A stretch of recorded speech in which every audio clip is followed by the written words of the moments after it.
2022, Russia sent over 180,000 of its forces to invade Ukraine. The Kremlin was preparing for this war since 2006.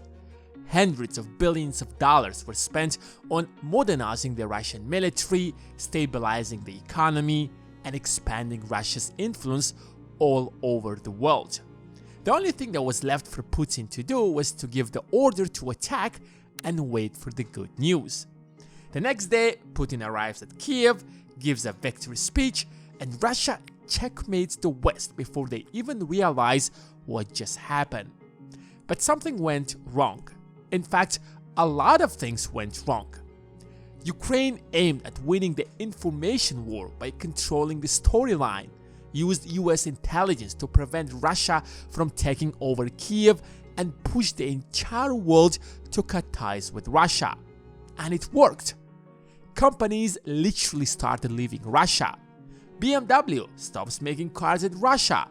IKEA sold its factories and left the country. Google, IBM, Airbnb, Netflix, PayPal, Samsung, Starbucks, Visa, MasterCard, Coca-Cola all left Russia overnight. Russian banks were thrown away from the international financial system, and you could no longer send money to Russia or from Russia. Experts predicted that Russia's economy will collapse. That's worse than a depression, leave alone a recession. United States launched a series of financial attacks on the ruble. Ruble lost half of its value and jumped from 70 rubles per dollar to over 140. Overnight, as if the entire world declared a war against Russia, and everyone predicted that Russia will collapse in a matter of a few months. So, the question is, what is the state of Russia's economy now? Why Russia hasn't collapsed yet? And how long can it stand the Western sanctions before Russia as a state collapses and turns into many small puppet states? United States' first objective was to crush the Russian currency, because if you crush the currency, it will create chaos in the economy and will crush everything else like a domino effect.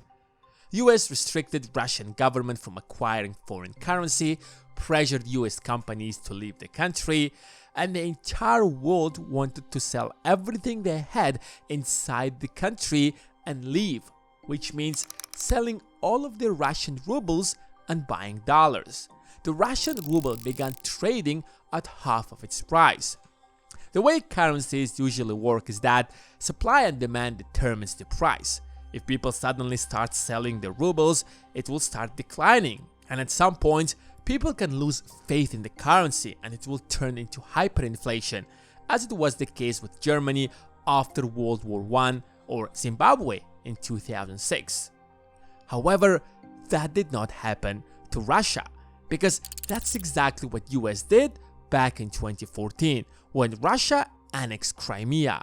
So this time, Russia was ready. It saved up over $630 billion in foreign reserves that if everyone starts selling rubles, the Russian central bank can step in and artificially create enough demand for the ruble that it won't collapse. And since all of Western companies began leaving Russia one by one and Russia was restricted from the global financial system, Russia took countermeasures and restricted foreign speculators from shorting or trading the Russian ruble. Russia also restricted foreign currencies inside the country. First of all, you could no longer withdraw US dollars or euros from ATMs. You could no longer send them outside Russia since Russia was kicked out of SWIFT system.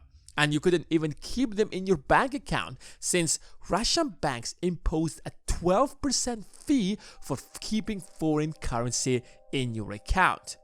So everyone had to sell their dollars and euros if they wanted to preserve their money, which created a huge demand for the ruble.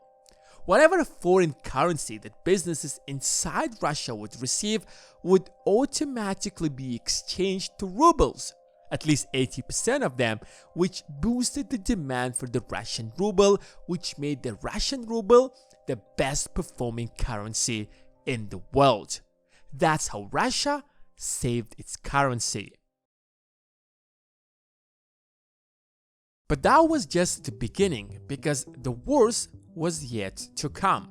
Russia's invasion of Ukraine is about to make Russia a landlocked country. Wait a second, isn't Russia the largest country in the world? Doesn't Russia has the largest access to the oceans? Well, that's both yes and no. Russia's geography is both its strength and weakness.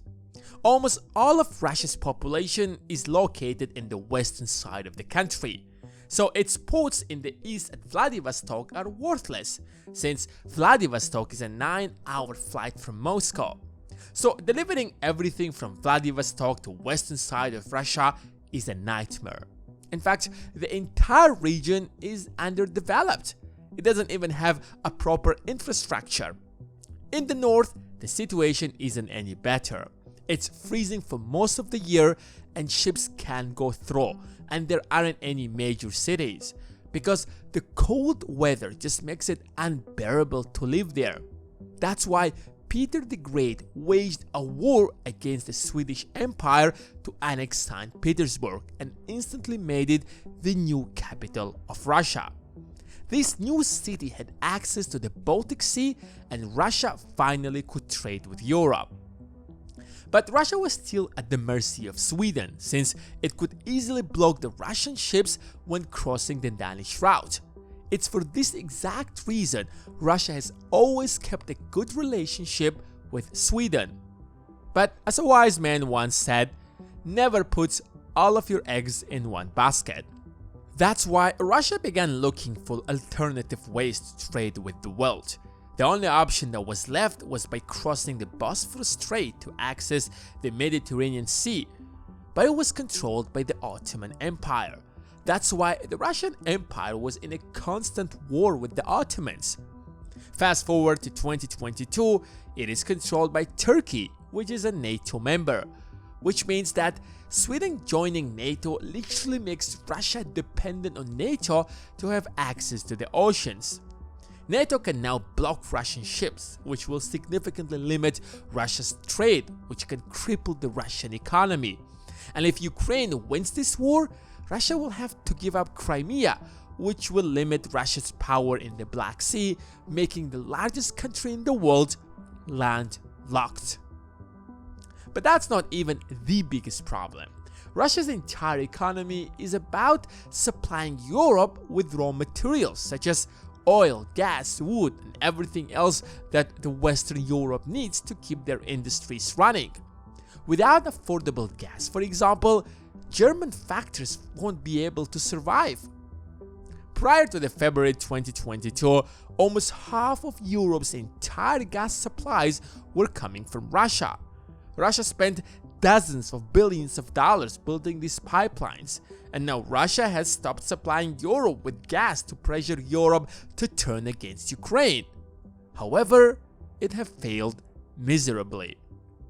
Europe is now spending billions of dollars to diversify its energy sources and sign a multi-billion-dollar deal with other gas exporting countries such as Qatar, which means that even if the war stops, regardless of who wins the war, Russia will no longer be able to sell its oil and gas to Europe as it did in the past, which will significantly reduce its budget. Of course, it's trying to sell its oil and gas to China and India, but the truth is that they will not replace Europe for two reasons. First of all, China and India don't pay the premium that Europe used to pay for the Russian gas. Secondly, Russia doesn't have the resources to build so many pipelines again to China that it had spent decades building them to Europe. So no matter how the war in Ukraine ends, Russia's economy is doomed. Even if Russia annexes the entire Ukraine, it will have an entirely damaged country that needs rebuilding, and as you have guessed, this war has squeezed all of Russia's resources, which means a period of political and financial instability is waiting for Russia regardless of how the conflict ends. Russia's entire economy is dependent on high-tech imports. It can't manufacture cars without Western equipment, it can't build planes, it can't produce smartphones or computer chips, it can't build civilian planes. Russia is just becoming more and more dependent on China, since it has no other option. China is buying its oil to fill the government's budget and replacing everything else that Russia now can acquire from the West.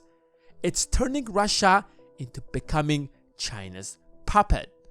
And most importantly, it lost its image as the second most powerful military in the world. Russia might have never been the second most powerful military, but it successfully projected itself as it was capable of competing with the US military. However, United States' much more superior weapons pushed many countries to dump Russian weapons and start purchasing US-made weapons. This war will most likely leave Russia with a crippled economy that needs decades and trillions of dollars to bring it back to the pre-war condition, putting an end to Russia's ambitions to ever become a global superpower. Thanks for watching and see you in the next one.